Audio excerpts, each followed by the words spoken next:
नमस्कार, स्वागत है आपका आर्या न्यूज में। मैं हूं आपके साथ सुमन पाल। खबरों की शुरुआत करने से पहले आपको बता दें, लखनऊ से बड़ी खबर आ रही है। आलमबाग का विजी रेलवे कॉलोनी की घटना सामने आई है। यहां पर आपको बताएं कि दिव्यांग महिला को बंधक बनाकर गैंगरेप की घटना सामने आई है और बताया जा रहा है कि ऑटो चालक ने महिला के साथ गैंगरेप की वारदात की है और 4 ऑटो चालक वारदात को अंजाम देकर फरार भी बताए जा रहे हैं और आलमबाग थाने में 4 लोगों के खिलाफ मुकदमा दर्ज भी बताया जा रहा है। शर्मनाक घटना आई है, आपको बताएं, लखनऊ से, जहां पर महिला के साथ ऑटो चालक सहित कई लोगों ने गैंगरेप किया है और आलमबाग थाने में 4 लोगों के खिलाफ अभी फिलहाल मामला दर्ज किया गया है। इस वक्त की आपको बड़ी खबर बता रहे हैं हम लखनऊ से, जहां पर महिला के साथ शर्मसार करने वाली घटना सामने आई है।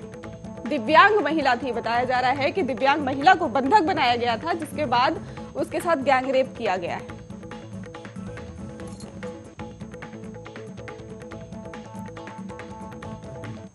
बढ़ते हैं दूसरी बड़ी खबर की तरफ। आपको बताएं कि सीएम योगी आदित्यनाथ का आज कार्यक्रम ग्रोथ मॉनिटरिंग डिवाइसेस सीएम करेंगे। आपको बताएं कि वितरित लाभार्थियों को स्मार्टफोन भी वितरित करेंगे सीएम योगी और 11:30 बजे लोक भवन ऑडिटोरियम में कार्यक्रम प्रदेश में करने जा रहे हैं। आपको बताएं कि लाभार्थियों को स्मार्टफोन भी वितरित करेंगे सीएम योगी आदित्यनाथ। यूपी के मुख्यमंत्री लाभार्थियों को 11:30 बजे लोक भवन में ऑडिटोरियम में कार्यक्रम है, जहां पर वितरित किया जाएगा और प्रदेश के कई आंगनबाड़ी वर्कर्स को भी बातचीत होगी, उनसे भी, और सीएम योगी आदित्यनाथ आज कार्यक्रम में शामिल होंगे।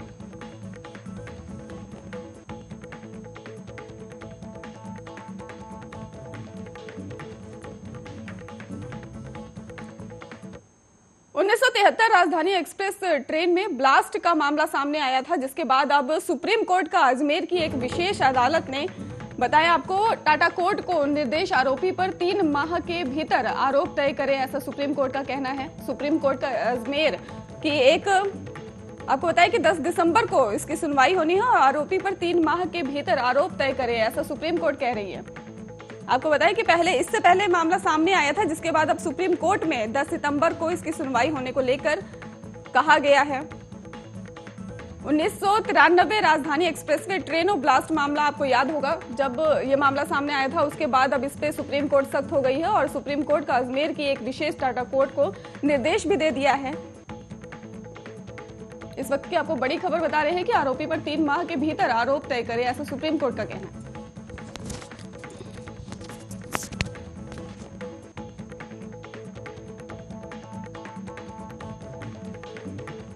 चलिए रुक करते हैं खबरों की ओर। आपको बताएं कि देश में अब बड़ी संख्या में जानलेवा कोरोना वायरस के नए मामले सामने आ रहे हैं, जिसके बाद से ही देश में पिछले 24 घंटे में कोरोना के 18,795 नए मामले सामने आए हैं। वहीं अगर बात की जाए 169 लोगों की मौत भी हो गई है और स्वास्थ्य मंत्रालय की ओर से जारी ताजा आंकड़ों के मुताबिक देश में पिछले 24 घंटे में 26,030 लोग ठीक भी बताए जा रहे हैं, जिसके बाद होने वाले लोगों की संख्या बढ़कर 3,29,98,002 हो गई है।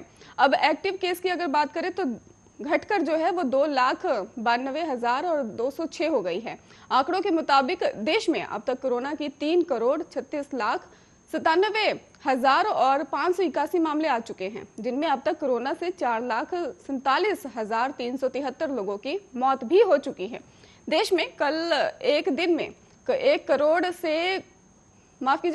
करोड़ से ज्यादा कोरोना वैक्सीन की डोज भी दी गई है और केंद्रीय स्वास्थ्य मंत्री ने ट्वीट करते हुए कहा है कि देश को बधाई, हमने 1 करोड़ और वैक्सीन जो कोरोना वैक्सीन की डोज लगाई है। पीएम मोदी के नेतृत्व में भारत ने कोरोना पर चोट किया है।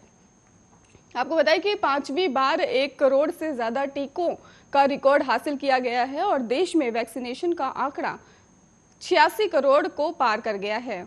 ये भी बता देते हैं आपको कि देश के सभी राज्यों की तुलना में दक्षिण राज्य केरल में कोरोना के सबसे ज्यादा मामले दर्ज किए गए थे और अभी भी किए जा रहे हैं। और केरल में अगर बात की जाए 24 घंटों की तो 11,699 नए मामले सामने आए हैं। वहीं 58 लोगों की मौत भी बताई जा रही है। केरल में कल 17,763 लोग ठीक भी हुए।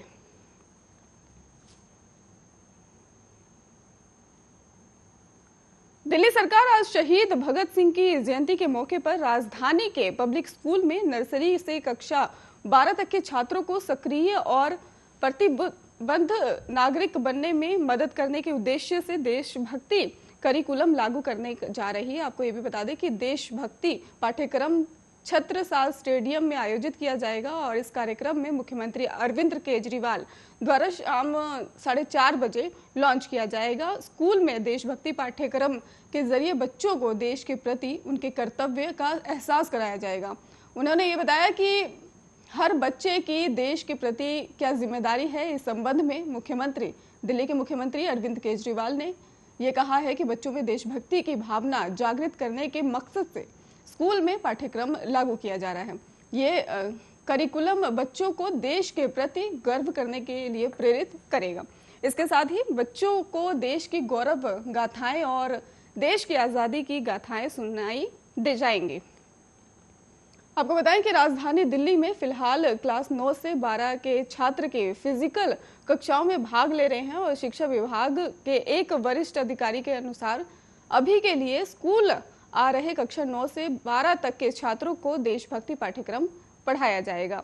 एक बार स्कूल से खुलने के बाद बाकी छात्रों को भी पाठ्यक्रम पढ़ाया जाएगा।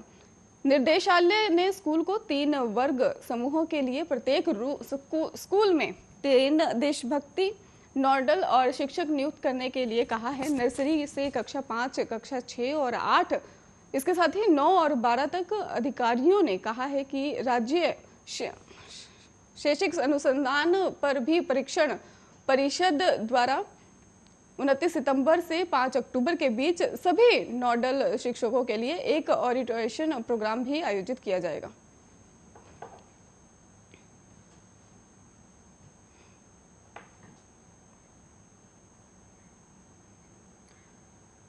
प्रधानमंत्री नरेंद्र मोदी आज देश के किसानों को नई सौगात देने जा रहे हैं। आपको बताएं कि वह सुबह 11 बजे वीडियो कॉन्फ्रेंसिंग के जरिए फसल की 35 विशेष किस्मों को देश के किसानों को समर्पित करेंगे। फसलों की ये विशेष किस्में भारतीय कृषि अनुसंधान परिषद ने विकसित की है। इसके साथ ही इसका उद्देश्य जलवायु परिवर्तन और कुपोषण की दोहरी चुनौतियों से निपटना है।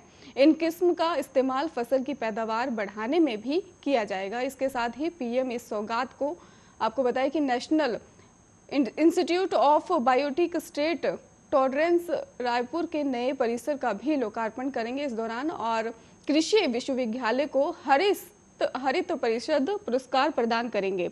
इतना ही नहीं, पीएम कृषि में नई तकनीक का इस्तेमाल करने वाले किसानों से संवाद भी करेंगे।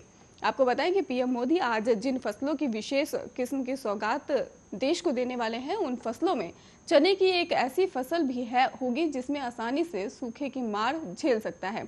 अरहर की पैदावार बढ़ाने के लिए रोग प्रतिरोधी फसल को भी शामिल किया गया है। जल्दी पकड़ने वाली किस्म और रोग प्रतिरोधक क्षमता वाला चावल भी विकसित किया गया है। इसके अलावा बाजरा, मक्का, कुट्टू और जैसी फसलों की भी अलग वैरायटी है। आपको ये भी बताएं कि देश को आज मिलने जा रही हैं ये वैरायटी और लगातार बदलते मौसम और मानसून की जो देखते तब्दीली जो आती है, उसमें पीएम मोदी की ये सौगात आने वाले दिनों में देश को खाद्यान्न संकट से भी बचा सकती है।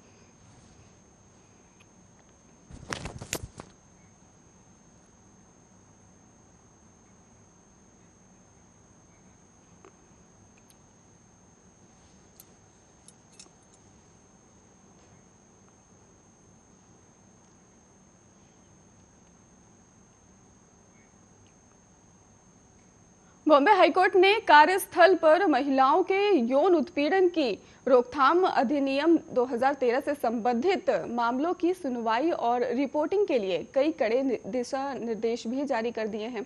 जस्टिस जीएस पटेल के आदेश के अनुसार अगर माना जाए तो ऐसे सभी मामलों की जो सुनवाई है वो आपको बता दें कि बंद कमरे में या जजों के चैम्बर में होगी और खुली अदालत में आदेश पारित नहीं किया जा सकता या फिर हाई कोर्ट की आधारित वेबसाइट पर अपलोड नहीं किया जा सकता।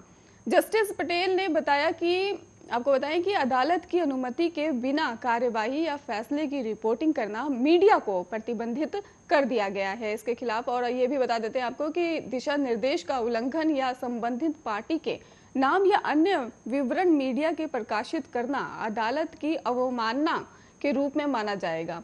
इतना ही नहीं, अदालत ने यह भी कहा है कि संदर्भ में दोनों पक्षों और सभी पक्षों को अधिवक्ताओं के साथ ही गवाही को किसी भी, आपको बता दें कि आदेश निर्णय की सामग्री का खुलासा करने या फिर मीडिया को दाखिल करने या फिर सोशल मीडिया पर सहित किसी भी माध्यम से फैशन में बिना किसी विशेष जानकारी के ऐसी किसी भी सामग्री को प्रकाशित करने से मना कर दिया गया है।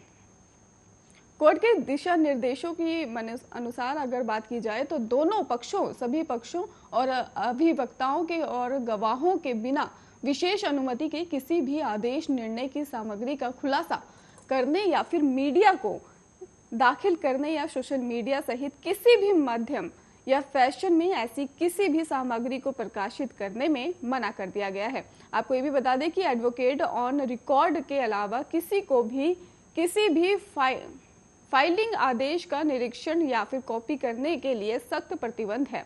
पूरे रिकॉर्ड को सील करके रखा जाएगा। इसके साथ ही अदालत के आदेश के बिना किसी को नहीं इसको सौंपा जाएगा। गवाहों के बयानों को भी किसी के तहत सख्ती से अपलोड नहीं किया जाएगा।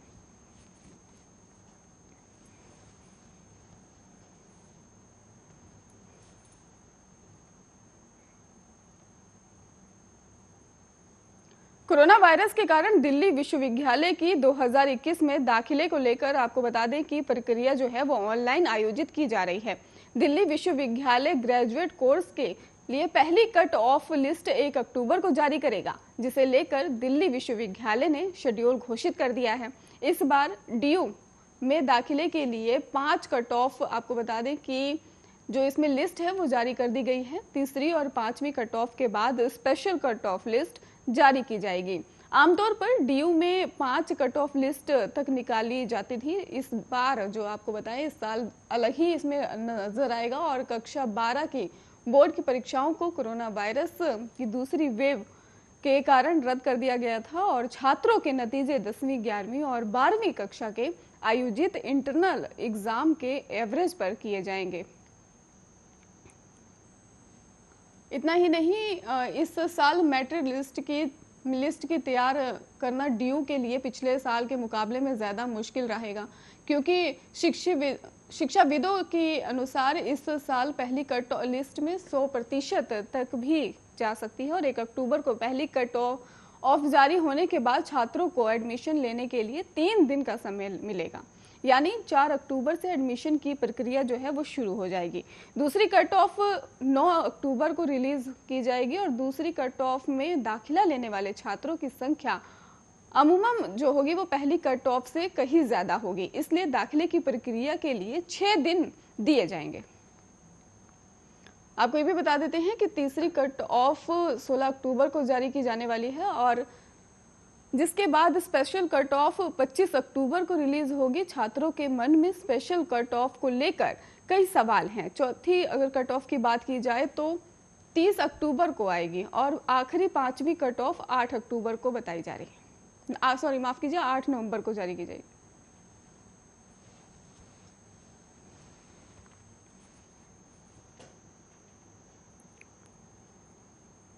दिल्ली में बीते 3 दिन से बारिश का ब्रेक लगा हुआ है। आपको बता दें कि मौसम विभाग ने भी अलर्ट किया है, जिसके बाद से आसमान में बादलों और धूप की लुकाछुपी चलती रहेगी। कभी बादल कभी धूप का ये खेल अभी चलता रहेगा। 2 दिन के बाद मौसम में बदलाव होगा। इस बदलाव के कारण 30 सितंबर से फिर से हल्की बारिश का दौर शुरू होगा।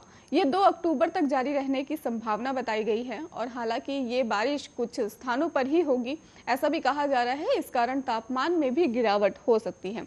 मौसम विभाग की माने तो मौसम में बदलाव के कारण अब तापमान भी कम होने लगा है।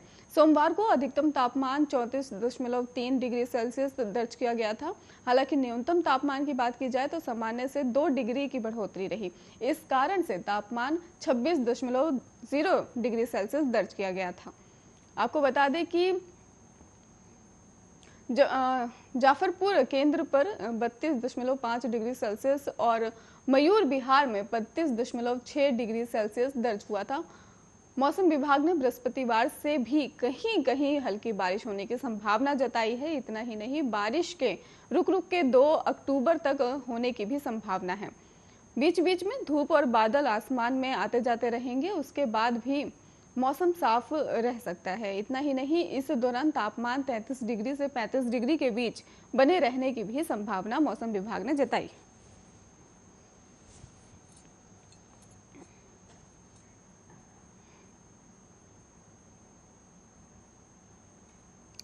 उत्तर प्रदेश विधानसभा चुनाव से चंद महीने पहले योगी आदित्यनाथ सरकार ने सुप्रीम कोर्ट से उस अपील को वापस ले लिया जिसे प्रदेश की चीनी मिलों को बंद करने और भूमि को किसी अन्य मकसद के लिए हस्तांतरित करने के अधिकार को फिर से स्थापित करने के लिए दायर किया गया था। मायावती के नेतृत्व वाली बसपा सरकार के शासन के दौरान अप्रैल 2010 में इलाहाबाद हाईकोर्ट द्वारा दिए एक फैसले के खिलाफ सुप्रीम कोर्ट से अपील दायर की गई थी। हाईकोर्ट ने कहा था कि राज्य चीनी मिलों को बंद करने या चीनी मिलों की जगह लैंड यूज को बदलने की शक्ति मानते हुए कानून पारित नहीं कर सकती। चीफ जस्टिस की अगर बात करें तो उनका ये कहना था कि हिमा कोठी की पीठ ने सोमवार को राज्य सरकार को अपील को वापस लेने की अनुमति तब दी जब ये सूचित किया गया कि सरकार ने 2009 के दौरान उन सभी प्रावधानों को निरस्त करने का निर्णय लिया है जो उत्तर प्रदेश राज्य चीनी निगम लिमिटेड के स्वामित्व वाली चीनी मिलों को विनिवेश, बिक्री या बंद करने का मार्ग प्रशस्त करता है। सुनवाई के दौरान प्रदेश सरकार की ओर से सॉलिसिटर जनरल तुषार मेहता ने कहा कि राज्य अपनी अपील को आगे बढ़ाना नहीं चाहती है क्योंकि वो उत्तर प्रदेश चीनी उपक्रम अधिनियम 1971 में किए गए संशोधन के सभी विवादास्पद प्रावधानों को खत्म करना चाहती है।